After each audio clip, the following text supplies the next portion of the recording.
Ku Lwokuna lwa Ssabbiiti ewedde abawolereza b'emisango oba bapulida mu kkooti e Masaka bassa Kimunga Nkuyege ne bassa wansi ebikola nga bawakanyizza kkooti eno okuba n'omulamuzi omu yekka kyokka nga balina emisango miyitirivu. Twasazeewo tetugenda kuddamu kugenda mu kkooti yonna e Masaka ng'egwa wansi wa High Court Circuit. Olwaleero akeedimu kaabwe kakutte olunaku olwokusatu era tubasanze mu ofiisi zaabwe ez'enjawulo nga batudde newankubadde nga babadde balina okulabikako mu kkooti enkulu okubaako emirimu gye bakola. Bano nga bakulembeddwamu ssentebe waabwe Alexander Lule bagamba nti balina okutya okuva eri abeebeesigisa emisango nti bandi bayita abayaaye emisango gyabwe okutuula okumala emyaka n'ebisiibo. Tetulina ngeri gye tuyamba baklayantisi baffe. Baklayanti bano baba bamanyi ffe abatuulidde emisango ffe ensonga lwaki bagamba n'okugamba nti twekobana n'abalamuzi okulaba nti emisango gyabwe tegitambula. Advocate aleese emisango mugiwulire omusango nokumala emyaka 3 lowooza balina da reason y'okutwala nakuwaabira nagamba nagura pulida naye pulida takola kiti talina kyanyamba tebalina kye bakola. Bano batuuse n'okuteebereza nti obaolyawo Masaka yalekebwa emabega olw'ensonga nti byo ebitundu ebirala kkooti enkulu zirina abalamuzi abawera. Family division eye Kampala eyina abalamuzi 4. Mukono eyina abalamuzi 4. And yet bw'olaba statistics z'emisango eziri mu kkooti ezo ntono nnyo ku case backlog eri Masaka. So tulowooza Masaka erekeddwa mabega. Bagamba baludde nga bawandiikira abakulu mu Ssiga Eddamuzi naye nga balinga abafuuyira endiga omulere.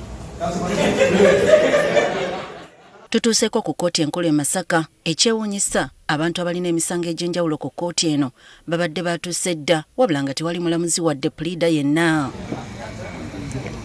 Bwe twogeddeko nabo bategeezezza nti bakooye okujjanga mu kkooti emisango gyabwe tegiwulirwa kyokka nga batindigga engendo empanvu. Omusango gumaze emyaka 8 ntambudde kulira oyo omwana wange alwala sukaali agenda kumutira mu kkomera ngezija batwongerayo batwongerayo mutewali balamuzi. Kyokka bwe tutuukiridde Essiga Eddamuzi litegeezezza nga Masaka bwelina abalamuzi ababiri aba kkooti enkulu wabula ng'omu yagenda kusoma kale nga balina okuba abagumiikiriza.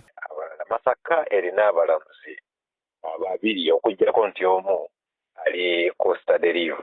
Bw'anaaba akomyewo era ajja kuba nga adde Masaka oba okuggyako ng'ate Essiga Eddamuzi likyusizaamu liri mutwala ewalala. Okusinziira ku Ereme Mawanda omwogezi w'Essiga Eddamuzi ekizibu ky'abalamuzi abatono tekiri Masaka wokka buli kitundu kikaaba. Wano wasinzidde n'asaba bapulida okudda ku mirimu nti ensonga yaabwe emanyiddwa bulungi. Era n'otunuulira divisions ez'omu Kampala era n'otunuulira Masaka bonna ekizibu kiri kimu nti emisango gyo mingi ate n'egirudde mingi. So tusindika abalamuzi okwaŋŋanga ensonga ezo nga tutunuulidde buli kiketezo nga bwe kiri.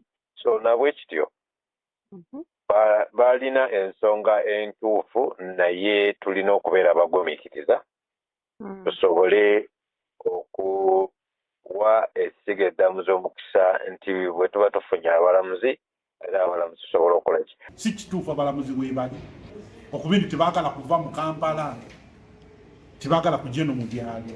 Bino we bijjidde nga waliwo abantu abamu abagumbye mu maka g'omumyuka wa Pulezidenti Ssembabule Jane Francis Kagai nga baagala batawuluze ku bantu ababagobaganya ku ttaka oluvannyuma lw'omusango gwabwe okulwawo okukolwako. Naye kaakati ewa RDC gye bagenda baagala RDC ataawule enkaayana z'abantu abatudde ku ttaka eriweza eka 10 n'okusoba.